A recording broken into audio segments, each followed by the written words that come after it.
goodies arrived in the post for refurbishing. I believe we've got in here a 1967 Porsche 912 steering wheel. We'll get it open and see what kind of condition it's in. Well, we've certainly had worse in the workshop. There's a bit of scuffing on there, which we can probably get sorted out.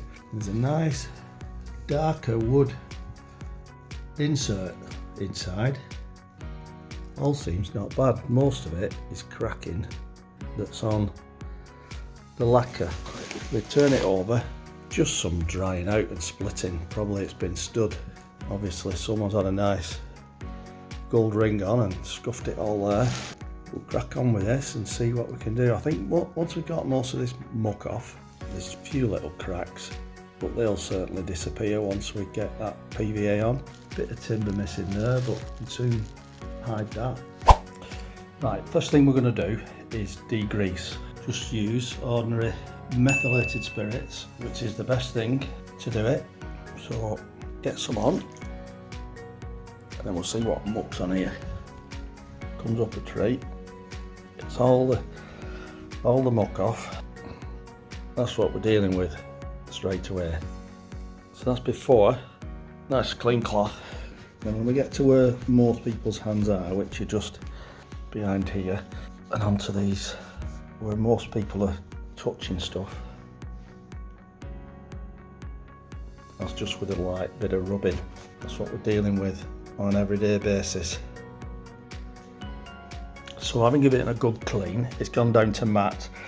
But this black line, I thought it was inlaid wood, but perhaps not, because when we come round here where it's most worn, it's worn through and you can see the wood through it, and at the top where most of the fingerprints and people hold the steering wheel, so that's something we'll address. But the bottom end here, it looks okay. We'll go over it all again, and it's not in too bad condition at all. This could do with just tidying up, but it'll come out nice for sure. Right, basically what we're doing here is we're using the back of a new blade, and we just scrape back all the old lacquer to get down to the wood.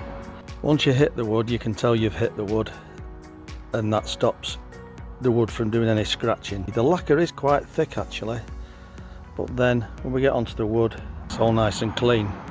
And then we'll do that all the way around, back to the wood, and see what the problem is.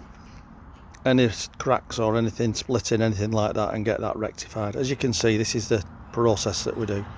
Right, as you can see, we've taken all the leading edge off, and we're all down to the bare wood now. Cleaned it all up with meths, but yeah, you can see the difference between what we had and what we've got now down to the bare wood. So now we're going to do the inside and try and stay off that black line. We might just rub that down. So that's what we're going to do next. We'll do the inside, and this is all the bits of stuff that's come off.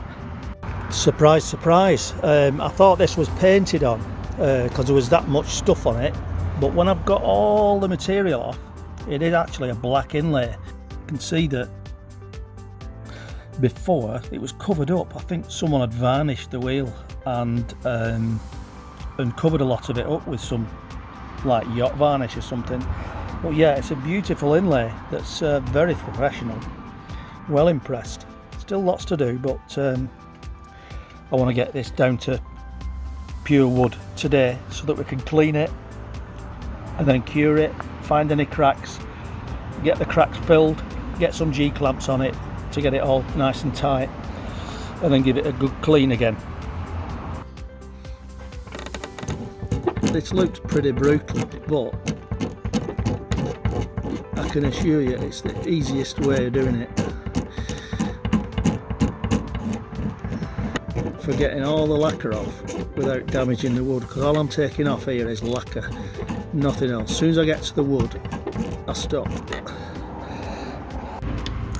I'll just give you a before and after. So that's before it's been scraped and sanded, and then over this side, that's afterwards. So after an hour, everything's off, all the lacquer is off it. There is some filler, whether it's been filled before or filled when it was actually manufactured. I'm not quite sure. I have got some wood stain that I can blend that in with, so you'll not be able to see that once it's varnished. But it is looking pretty good. There's not many splits. I've just cleaned it again completely with methylated spirits to get all the residue of dust off, and then I'll go over it again in the morning with sandpaper just to get rid of any little blemishes that's still left. Looks really nice actually.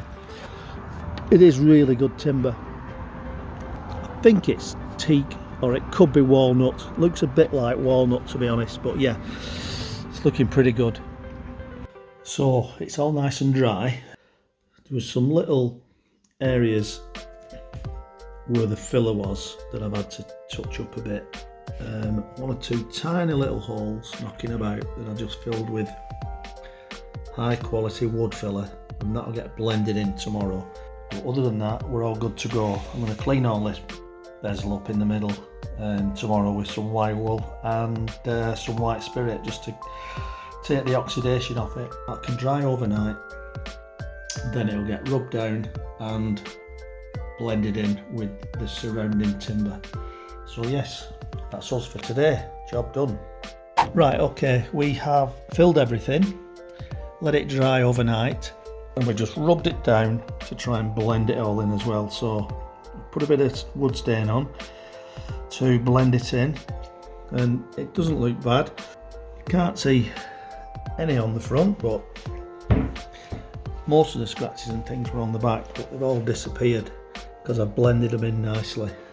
One or two little bits, but it's all done. We're now going to start putting the top coats on. The first one will just soak into this lot, so we'll give it a good clean again and then start putting the top coats on, take it from there. Okay, first coat of lacquer on,